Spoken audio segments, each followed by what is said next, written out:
Bienvenidos al curso de Conversión de Energía 4, Máquinas 3 o propiamente el estudio de la máquina sincrónica en régimen permanente y en régimen transitorio.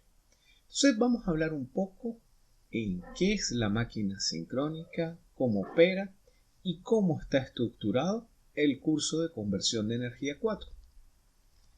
Entonces, hablemos un poquito de los aspectos constructivos de la máquina sincrónica, que es a la que vamos a dedicar el presente curso. La máquina sincrónica está construida dependiendo la velocidad de giro del rotor de dos maneras.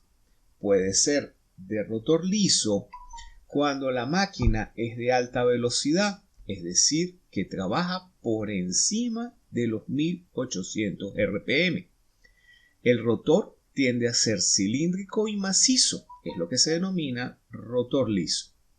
Los devanados de corriente alterna se distribuyen en el estator, generalmente de manera equilibrada y con una distribución que garantice un flujo sinusoidal en el entrehierro. Tiene devanados de corriente continua en el rotor mediante una alimentación externa, generalmente son hasta 2 pares de polo y su principal uso son como motor. Mientras que las máquinas sincrónicas de baja velocidad, es decir, por debajo de 1800 RPM, utilizan un rotor de polos salientes, como el que vemos en la figura. Va a presentar devanados en el estator distribuidos, los cuales se alimentan en corriente alterna, mientras que el devanado rotórico se alimenta en corriente continua, como lo vemos en la figura, generalmente a través de dos anillos deslizantes que proporcionan la alimentación al devanado durante su giro. Se incrementa el número de pares de polo en función de la potencia, es decir, que a mayor potencia, mayor número de pares de polo. Podemos estar hablando de un promedio de alrededor de 20 pares de polos en máquinas de generación, y su principal uso es la generación de electricidad. ¿Qué características tienen en común las máquinas sincrónicas? Como su nombre lo indica, su velocidad de operación es fija sin importar la carga conectada y va a venir dado por la frecuencia eléctrica de alimentación. Permite el control de reactivos, o sea, la máquina va a permitir controlar la potencia reactiva, tanto en consumo como aporte a la red. O sea, nosotros podemos trabajar un motor que consuma reactivos o que entregue reactivos o como generador consumiendo o entregando reactivos. Requiere alimentación en corriente continua por el rotor. Se puede construir con imanes permanentes, sobre todo en el circuito rotórico, para eliminar la necesidad de la alimentación de corriente continua. Este caso lo vamos a ver especialmente en la aplicación como motor.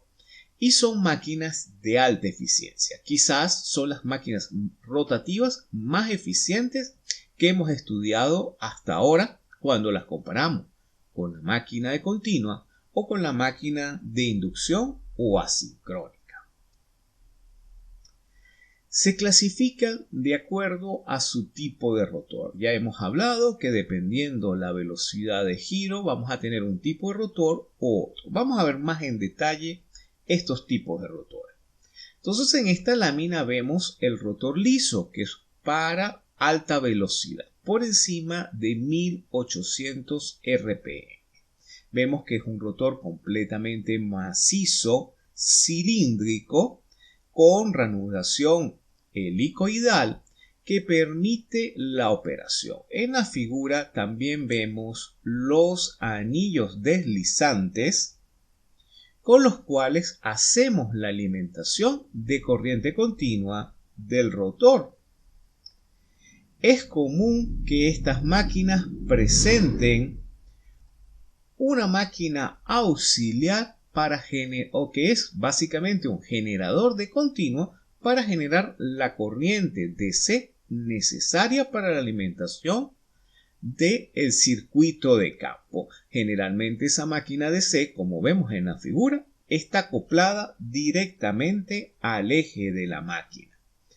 Y nuevamente vemos los anillos deslizantes de la máquina para la alimentación en DC. Mientras que el rotor de polos salientes, como su nombre lo indica, está constituido por una serie de polos o circuitos magnéticos separados uno del otro. Dependiendo el número de polos salientes, que obviamente tienen que venir en pares como todo circuito de máquina, pueden ser más separados o más unidos, dependiendo el número de polos, y eso va a tener que ver con la velocidad de giro de la máquina. Generalmente vamos a conseguir trinches mecánicos para soportar las fuerzas centrífugas producto del giro de la máquina para que los polos se mantengan en su sitio. Una parte importante de las máquinas sincrónicas es el denominado devanado amortiguador. El devanado amortiguador, lo vemos en la figura, no es más que una jaula de ardilla, como las que se utilizan para los motores de inducción, que le permite a la máquina dos funciones. Cuando opera como motor, esa jaula permite el arranque del motor y su sincronización, es decir, la máquina sincrónica en el proceso de arranque a tensión y frecuencia industrial requiere una jaula de ardilla que está compuesta por el devanado amortiguador, que básicamente vemos los anillos y las barras que lo conforman, para lograr llevar la máquina lo más cercano a la velocidad sincrónica, es decir, a velocidades de deslizamiento del orden del 2 y 3%, para realizar lo que se conoce o vamos a estudiar posteriormente, que es el proceso de sincronismo.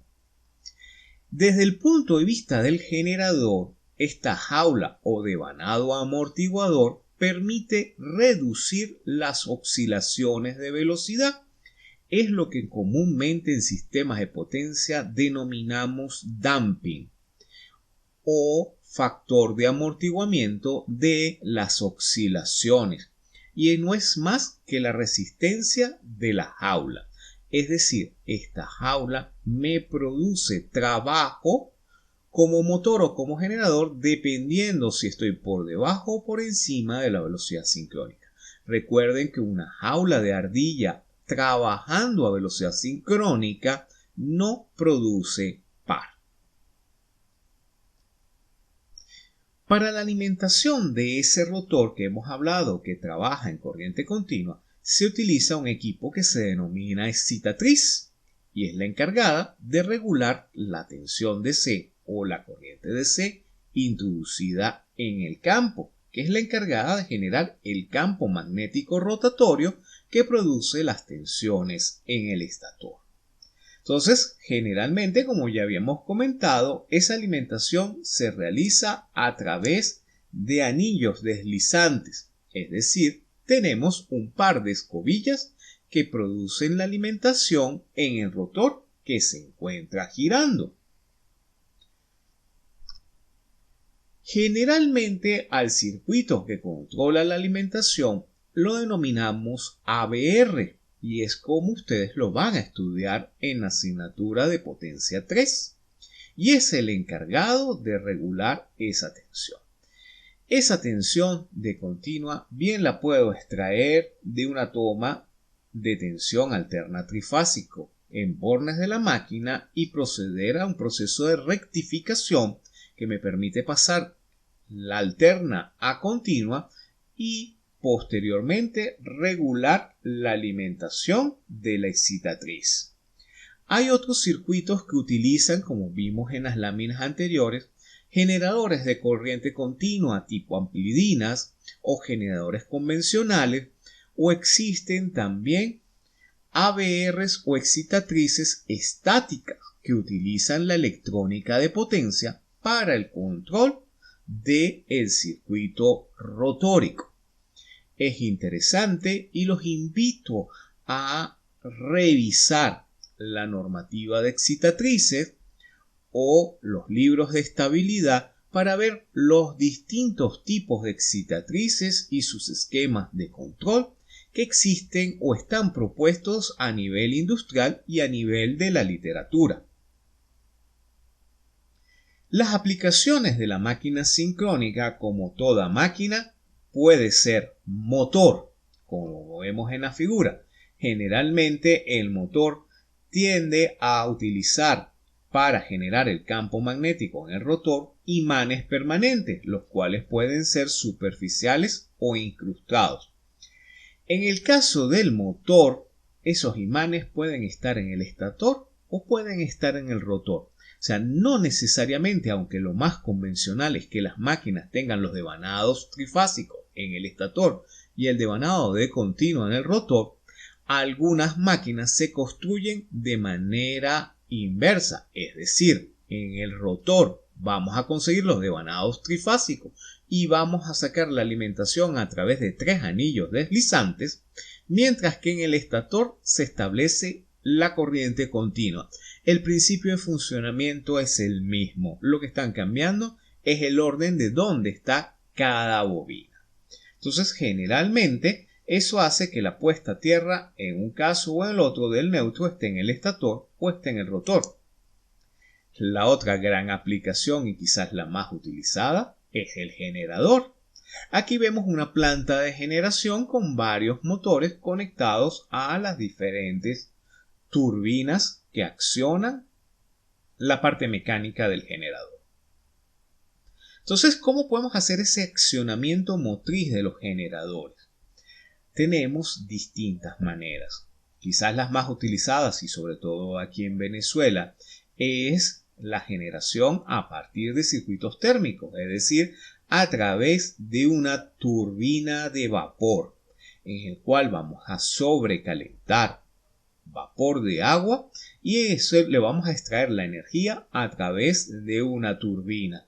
Esa turbina acciona el generador y de ahí hacemos el proceso de regulación y control de la energía para su distribución en el sistema de potencia. Otra manera que no se utiliza en Venezuela, pero sí bastante a nivel mundial, es a través de la generación mediante energía nuclear, en donde se utiliza el calor generado por un reactor nuclear para sobrecalentar un circuito de agua denominado agua pesada, puesto que ésta contiene partículas radioactivas. Eso se hace circular a través de un serpentín que calienta agua a niveles de vapor sobrecalentado y eso se envía a una turbina de vapor idéntica a las térmicas para realizar el proceso de generación. Quizás esta lámina pues le recuerde un poco lo que ha sucedido, lo que está recientemente de boga, que es el aniversario de la tragedia que sucedió en Chernóbil, puesto que ese era el sistema que se utiliza sobre todo en Europa para la generación de electricidad mediante energía atómica. Entonces, nuevamente, la energía atómica lo que se utiliza es para calentar agua mediante un circuito de agua pesada, el cual intercambia calor con un circuito normal de agua para lograr vapor sobrecalentado. De todas maneras, estos principios de conversión ustedes los van a estudiar con más calma en las asignaturas de generación de potencia. Finalmente, los dos más utilizados en Venezuela, que es el sistema hidráulico, en donde una columna de agua impacta sobre los álabes de una turbina y eso produce el giro de la misma, el cual está acoplado al generador de electricidad. En Venezuela tenemos distintos tipos de turbinas que son utilizados. Tenemos turbinas Francis y Pelton, así como turbinas Kaplan instaladas en lo que es el complejo de generación Raulet-Oni, mejor conocido hoy en día como Simón Bolívar, y toda la gama que puede ser Guri, Makawa y Karuachi y Tokoma. El otro sistema que quizás se ha puesto muy de moda en Venezuela, producto de los problemas en el servicio eléctrico, es el grupo electrógeno. El grupo electrógeno no es más que un generador de sincrónico accionado mediante un motor diésel o un motor de combustión a gas. Esto permite entregar la fuerza motriz necesaria para mover el rotor de la máquina sincrónica y producir electricidad. Entonces, todas y cada una de estas partes que estamos viendo en esta introducción la vamos a estudiar detalladamente en el curso. Esto es simplemente un abreboca o un paneo muy general por todo lo que vamos a ver en el curso. En el curso vamos a ver cómo se acopla la máquina al sistema, cómo se puede generar de manera aislada cuando tenemos un circuito que no tiene energía, cómo es el comportamiento tanto estático y dinámico de la máquina, tanto en el proceso motriz como en el proceso generatriz. Entonces, el curso está estructurado en 3 módulos. El primer módulo, que vamos a estudiar la máquina sincrónica en régimen permanente y vamos a estudiarla sin considerar el efecto de saturación del circuito magnético, que es una parte importante de la operación de la máquina sincrónica. Entonces, en ese módulo hablaremos de su descripción.